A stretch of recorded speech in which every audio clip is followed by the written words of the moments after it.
This episode is brought to you by Focusrite, the interface company who makes interfaces for recording podcasts, music, or any audio. I started my journey with Focusrite and this podcast in March of 2016.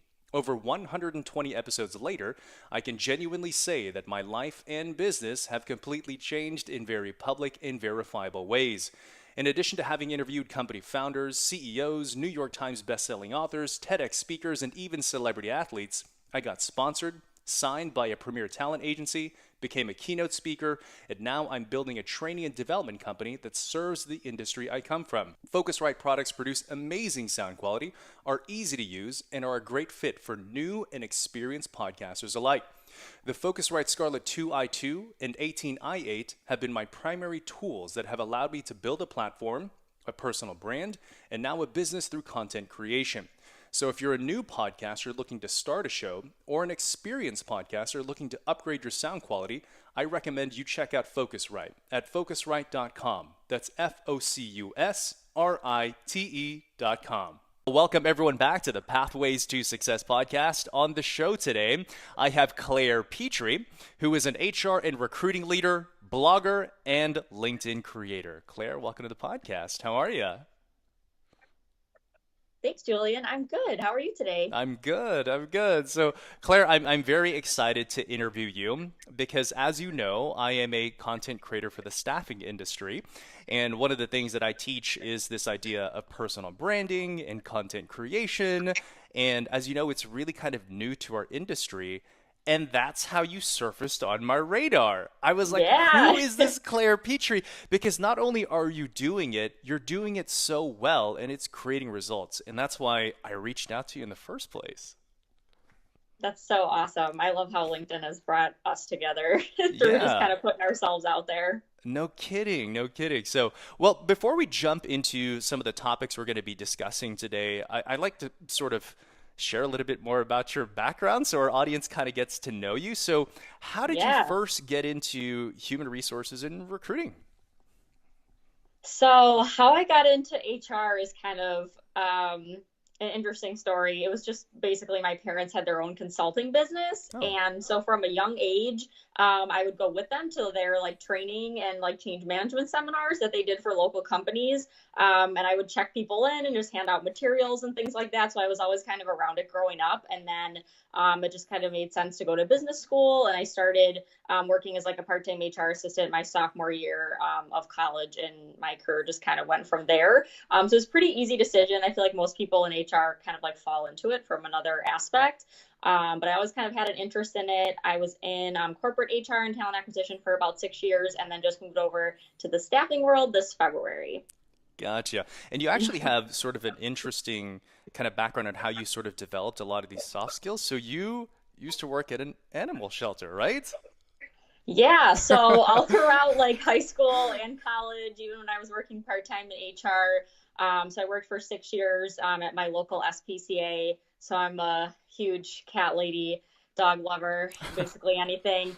But yeah, I really think that helped set me up for success because it's kind of like the same approach that I use in recruitment, where every day with people coming into the shelter, some experienced pet owners, some people who've never had a pet, some people that had to introduce their pets to current pets. And so your communication style was constantly changing for each person, the level of education, just the level of hands-on service and care that they needed. And that's helped me a lot in recruitment too, because I have a mix of like blue collar jobs, more like mechanics. I have engineers, directors of operation, everything throughout manufacturing. So it's been fun to be like, okay, I can do this, and have used a lot of what I learned there for sure. Gotcha. And you know, from your content, I can really sense that you're very passionate about, human resources and recruiting and serving people with what you do. So like, I'm curious, what is it that you love most about your job?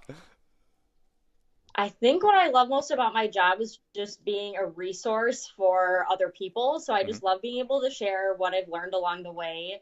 Um, to help others. So what really kind of gives me energy and fuels me every day is being a point person. So whether it was in an HR role for my employees, helping them get through employee relations issues or their benefits enrollment or whatever it might be, to now working in staffing, helping my clients have that kind of light bulb moment, or just the feeling of just gratitude, I guess, and happiness when my candidates have landed that job and they're so excited to have worked with me. So that's what really keeps me waking up every day, I guess. It's that feeling of like, oh, I did something so cool, and someone else really appreciates it. I love it. I love Yeah. it. So, Claire, let's kind of jump into things. As you know, I have a lot of followers who are in the recruiting and staffing industry, both sales and also recruiting, right? So I wanted to unpack this idea of personal branding because one of the things that I know that the staffing industry really kind of lacks is sort of like meaningful differentiation. You know, it doesn't necessarily have the best reputation out there, but I wanted to talk about your story of creating content. So as a professional recruiter, like, how did you first get into content creation?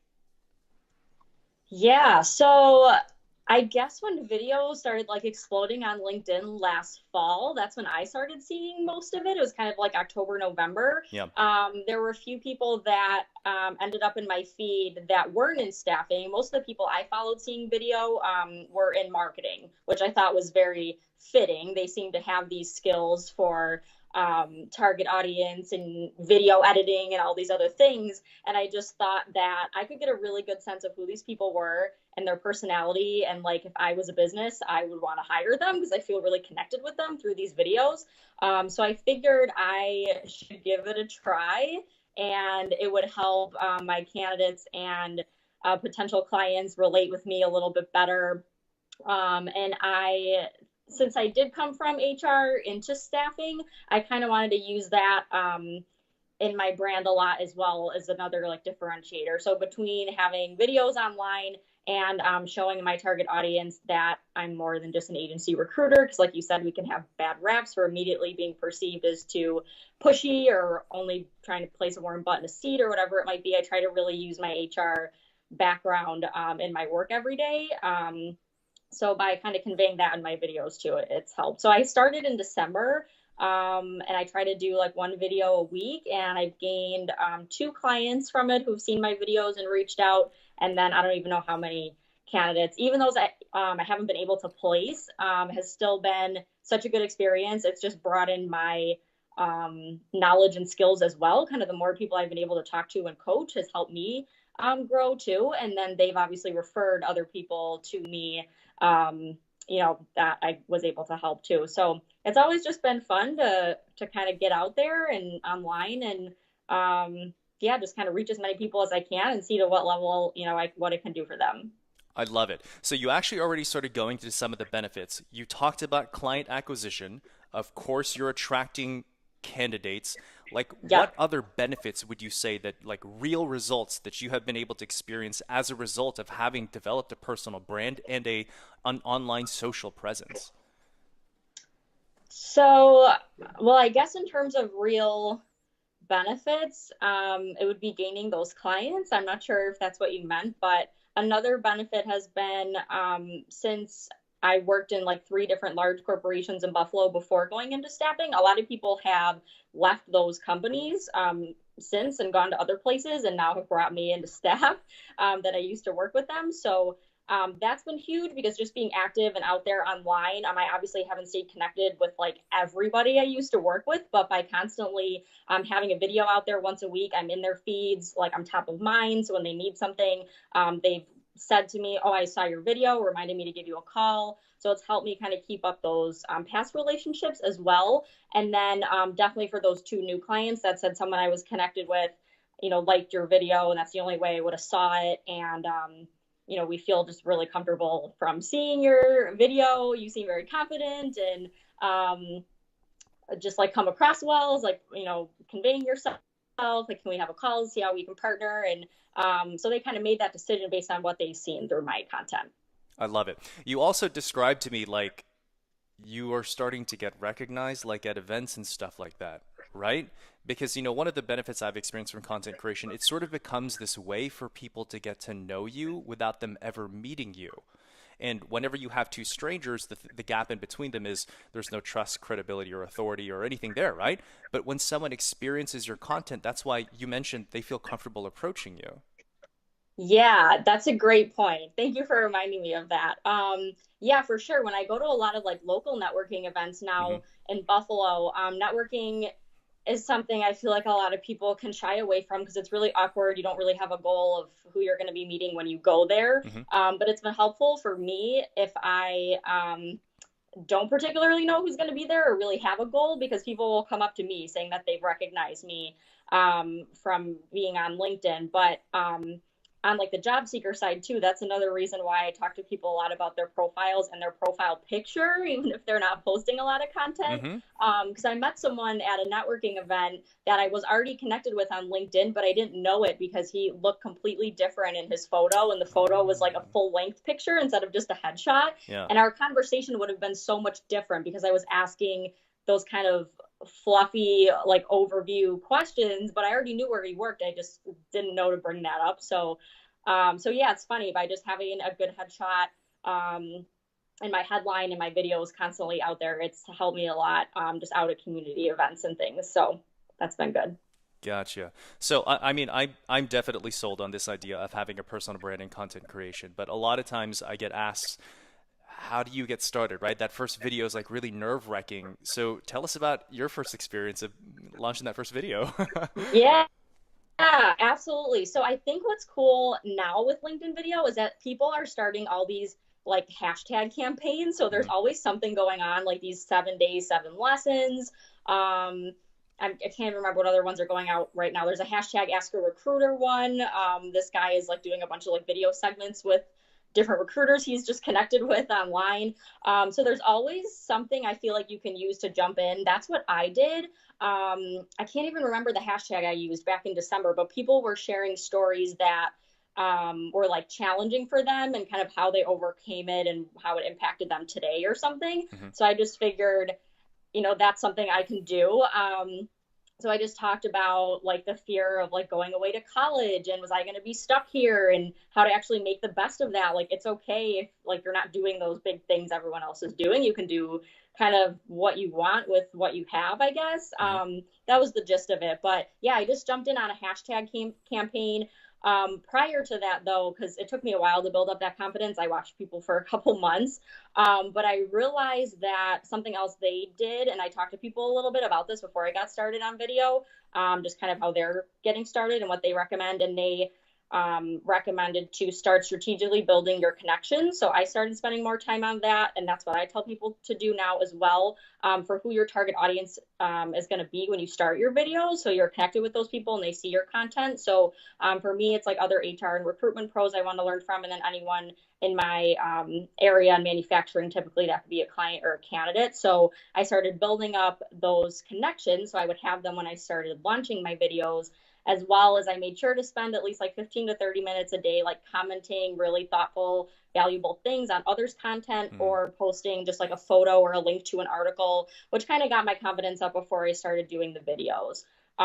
So that's kind of what I tell people to try and get started. Like once you're comfortable having your voice because you're sharing those links and photos and other things and commenting with your valuable input on other people's content, you can start translating that into a video recording. Love it.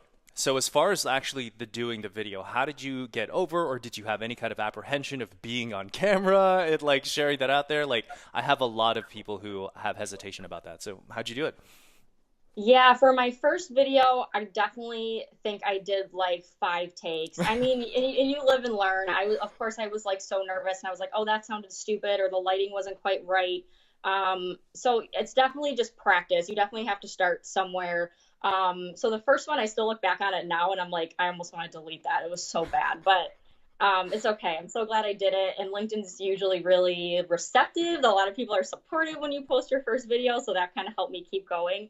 But it was more so just a lot of practice. And then I learned too that, at least for me, keeping my videos around a minute gets the most views and engagement. So that's what I did at first too. I was doing like 3 to 4 minute long, and then I started rambling and people didn't watch the whole thing. So I just started realizing like what to do as I went on. And then also connecting with other people that were really supportive just helped me see that like the whole point of doing video so people can see you. You don't want it to be too scripted. Like it looks like you did a bunch of takes. So now usually in 1 or 2 takes, I'm good.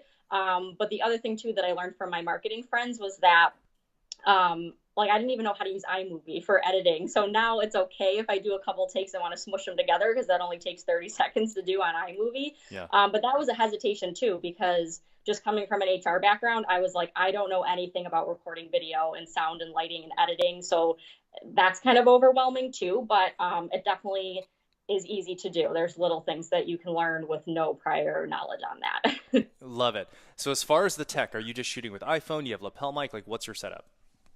So I usually just use my iPhone. If it's a minute, I'll hold it out in front of me. I do have a tripod and lapel that I bought on Amazon for like 20 bucks. So that's perfect. It plugs into my iPhone and clips right on. And then the tripod is probably like half a foot tall, but it comes with just the little elastic like clip, so it'll fit any size phone that you have. So that's been good if like I just don't have my stand with me, or I don't feel like putting my arm up for that long. But that was really the only investment I made. I definitely always do it with my iPhone. I have an 8 Plus, so usually the pixels and everything is pretty good. And then I just have iMovie as my iPhone app. So I just drag and drop and do things real quick on there. So it definitely doesn't take a lot of time. I think that's what also makes it easy to do. Love it. Love it. And how do you come up with content to create? Yeah, so I try to, at first I definitely struggled with this for sure, because everyone goes through that phase, I feel like, where there's other people in my job that I do, and people have already shared this information. And I just remember that I learned this from Jennifer McClurich from 18. I love her, but she always talks about for personal branding that different is better than better. So don't think about what makes you better, just think about what makes you different. And I keep that in mind every time I make a piece of content, because I just try to use situations that I encounter like during my work week. And then I try to post my videos on Fridays. I got off the train with that for a few weeks, but whatever, I do what I can. So I try to throughout the week just keep notes on different situations I encountered with either clients or job searchers. I try to like kind of rotate my target audience from that aspect. And then just kind of share just what I learned from it, see if it's something that could help other people.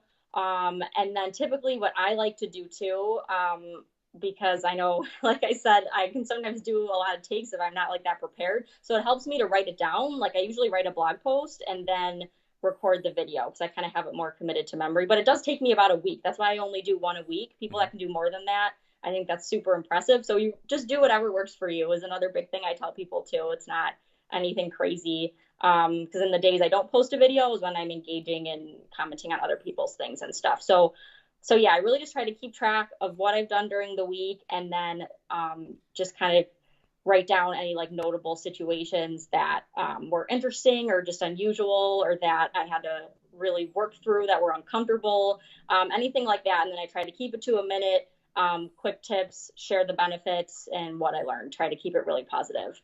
Love it.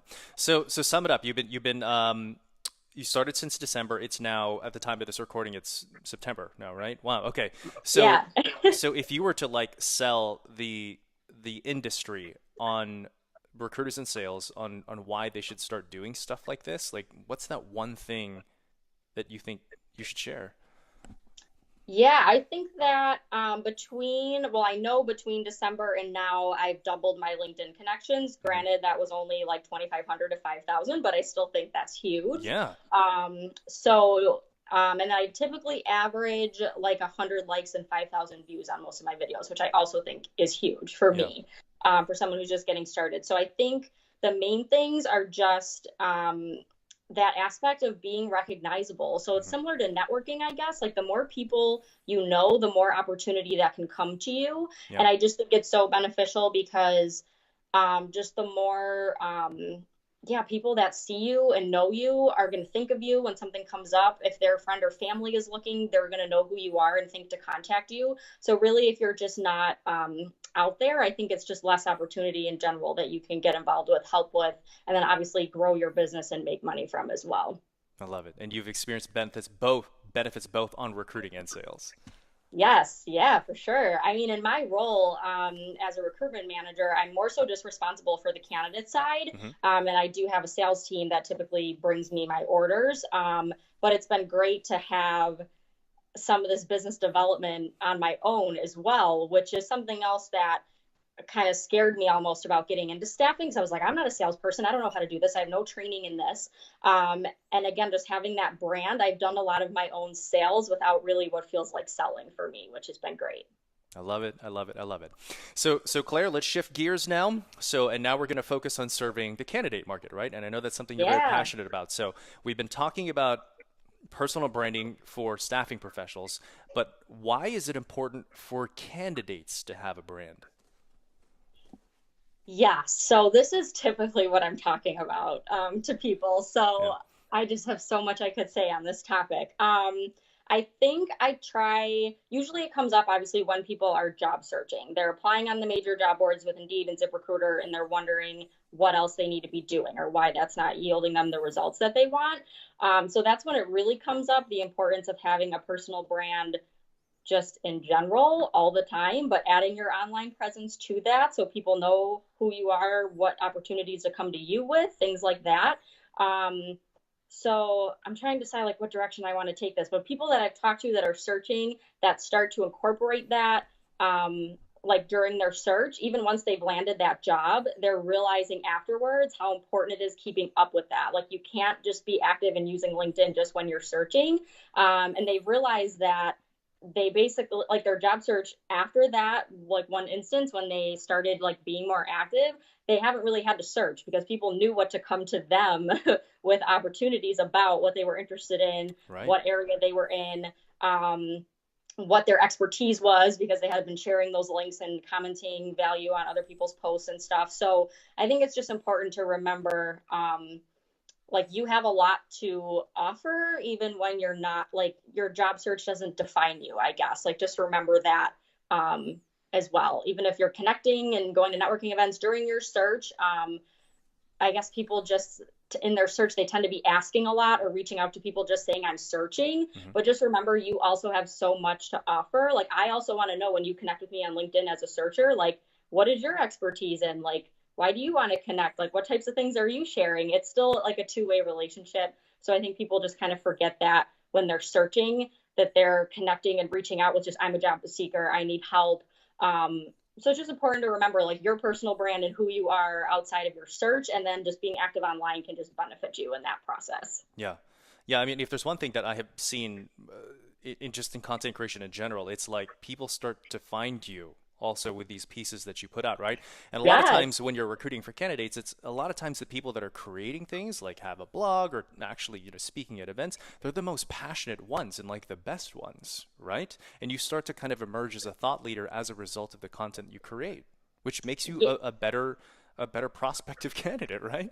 Yes, absolutely. And I'm so glad you mentioned this. There was someone I actually worked with recently, who was in accounting for most of her career and wanted to move into like an SAP business analyst type of role. And we talked a lot about how like her resume and profile didn't really align with that. And she's like, how am I going to make that move with no experience? And over a few months, as she started like taking online webinars, sharing what she'd learned on her profile, engaging with other people who were pros as business analysts and sharing her thoughts. Exactly. She started to be recognized as someone who does know about this, and she was able to land that job that she wanted Yeah. through those kind of personal efforts. Yeah. That is definitely that's a great point, and I'm glad that we covered Yeah. that. So awesome, awesome. So in terms of looking for jobs, I think a lot of people just sort of kind of submit their applications online, and it ends up into a black hole. But you advise candidates on networking as well. So help us understand kind of the benefits of that and how candidates should go about doing that.